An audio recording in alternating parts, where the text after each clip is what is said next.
Di balik tirai raksasa, benarkah ekonomi dan populasi China selama ini hanya fatamorgana? Malam ini kita tidak akan membahas slogan politik atau siaran pers yang dipoles rapi.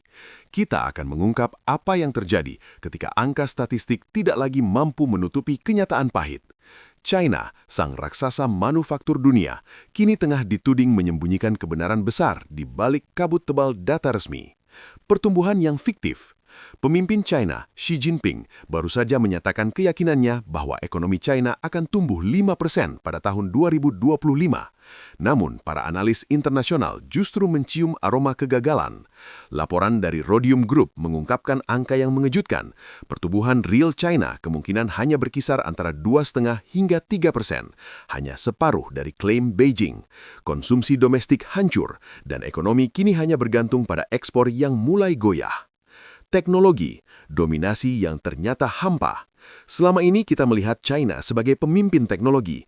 Namun, tahukah Anda, dalam setiap iPhone yang dirakit, China hanya mendapatkan keuntungan sekitar 6%, sementara Amerika Serikat meraup lebih dari setengahnya.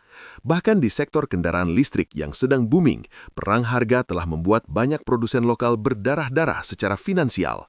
Menjual banyak tanpa profit bukanlah kesuksesan, melainkan jebakan. Saksi dari luar angkasa dan jeritan di jalanan. Ketika data resmi tidak bisa dipercaya, para peneliti menoleh ke satelit.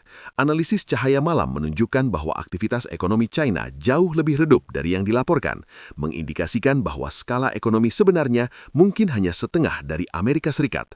Di lapangan, kenyataan lebih pedih. Pabrik-pabrik tutup dalam semalam, gaji guru dan pegawai negeri tertunda, dan tunawisma mulai memenuhi sudut-sudut kota Shenzhen yang dulu gemerlap. Misteri populasi, kemana perginya jutaan orang? Klaim 1,4 miliar penduduk pun kini dipertanyakan. Data sekolah dasar yang menyusut hingga separuh dalam 2 dekade terakhir memberikan sinyal bahwa populasi China telah lama dilaporkan secara berlebihan. Kesimpulan, raksasa yang mulai retak. Apa yang kita lihat hari ini bukan sekedar perlambatan ekonomi biasa, melainkan keruntuhan struktural yang disembunyikan di balik sensor dan propaganda. Ketika fondasi yang dibangun di atas ilusi mulai retak, sejarah membuktikan bahwa kehancuran seringkali datang secara tiba-tiba, bukan perlahan. China tengah berada di titik balik, dan saat China berubah, seluruh dunia akan merasakan getarannya.